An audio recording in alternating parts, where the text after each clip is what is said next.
tragic, but in general, Georgia was super safe. So yeah, so we had our Christmas party. Everything was good. We come into the new year. And then before COVID really hit, Pele and I somehow contracted some crazy virus. It felt like whooping cough. So we would cough and then we just couldn't stop coughing. It was almost like we were choking. Like I'd be in bed sleeping and I'd start coughing and I would have to like really focus to breathe through my nose so that I wouldn't choke. It was crazy, crazy, crazy. And of course I had fever. I had these weird bumps on my fingers as well. I got some photos of those. So yeah, that sickness was pretty bad. Pele was really suffering. I was kind of trying to truck on through it, but it was pretty bad. And then sort of like just before the real COVID hit, I guess him and I started to get a little bit better. And allergy season kicked in. And at that point, right before the real COVID hit, I was like, yeah, I definitely have to like branch out and because I'm not feeling satisfied with my social experience here. I love the other teachers, but it's just not alive enough. So I looked and I found that there were Georgian language lessons with the Iranian Cultural Center or something like that.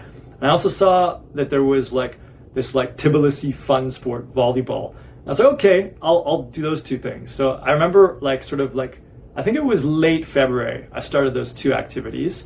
And everything was fine, but then like literally March 17th hits and it's like COVID lockdown, our teaching switches to Zoom. Oddly enough, Tbilisi, which was having a super dry winter, no snow. March 17th, St. Patrick's Day, boom, we get snow, but only for like a day. It was a crazy dry winter that first year. Usually we don't get a lot of snow, but that first year was super, super dry, which was to my liking. I could hike more and stuff like that. So yeah, so like lockdown hits, we're teaching on Zoom, world's trying to figure everything out. I'm actually starting to feel a bit better in terms of health, although I have some allergies at that point. And Georgian language lessons, because of, the lockdown, that stops. But the volleyball kind of was allowed to continue. And Georgia was a super cool country because despite the lockdown, you could always kind of go outside. So we could still do all the hiking and everything. And that was really good. So yeah, that was kind of a phase for a couple months there, I guess, like April. But then by May, we were just like, it was warm enough in Tbilisi, like, let's go play beach volleyball. So I'd mentioned Turtle Lake. So we started playing volleyball at Turtle Lake. And yeah, basically my world caught fire. Like everything just caught fire. Like, so I started meeting these people. Not at that point, the majority were not Russians. I guess we had like some Europeans, we had American guys, some British guys, and of course we had lots of Russians because the Russians, huge population, like to come down to Georgia and have like a warmer life down there. And so yeah, I developed some really good connections with these people, not only at volleyball. We would like hang out afterwards or like totally separate events. Like we would do like a games night at Dima's house. He's one of the guys, one of my closest friends from this era. We would go to this like movement theater where we would like dance at night and stuff like that. Not really my kind of music, but like good stuff. So it was just really, really, really happening in life. My social circle began to grow, kind of developed like a crew. And that was super cool. I felt amazing at that point. I was also still hiking with like Ross and Pele, still going to the movies sometimes. So I had like kind of like a very busy life once May kicked around. Still teaching obviously as well. And even hang out with some of the other teachers. We went to a place called Vashlovani.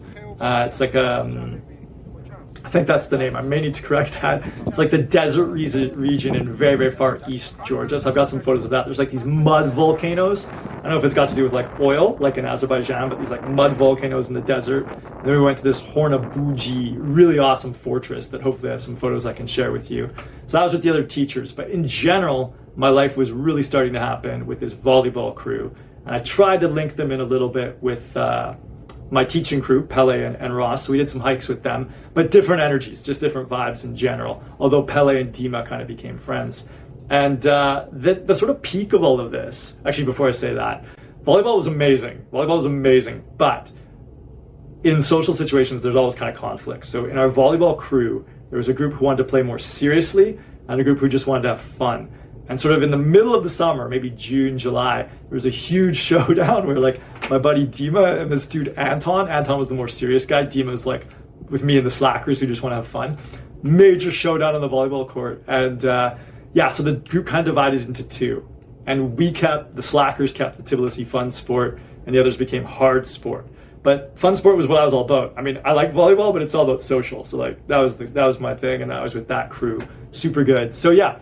So anyway, so summer's evolving and life is great. And there's sort of like two peak events that like symbolize like, wow, like really cool social circle.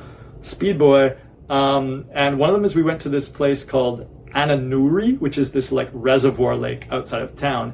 And there was like, I think Dima, Gentry, this dude Tom, Pele, myself, and maybe one or two others, something else. We went out in a rented car and we were at the lake and it was just hilarious. And there was like this one thing we were doing, we had watermelon, and I decided like, guys, let's like, I'll like throw a piece of watermelon at you with a knife, you try to slice it.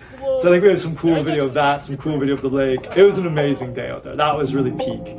And then the other peak was we decided to have a big barbecue up beneath Turtle Lake, beneath where we play volleyball. And that was just like, of course, we're drunk and everyone's eating food and like we're hanging out outdoors, super warm.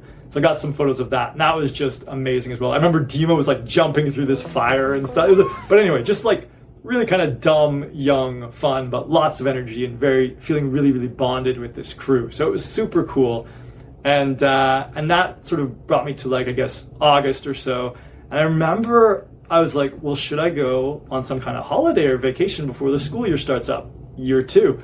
And I was like, I guess I should go to like Batumi, the Black Sea. Now, Georgia has mountains, which tend to be the most popular for people because there's like all this beautiful hiking. And I like hiking, but I don't necessarily like real mountains with like exposed rock. Like, it's not bad, but it's not my thing. I like hills more. So I was like, kind of getting fatigued, I think, by this point of the summer after all the social activity. Like, it was great, it was amazing, but I think I was like, whoa, bro, I need to like process this and process the year, COVID and all this stuff, and just life changes, moving to a new country. So instead of wanting to go up to the mountains for hiking, I was like, I just want to go to the sea and just like relax. And I want to get away from all of my friends and get away from all of my people.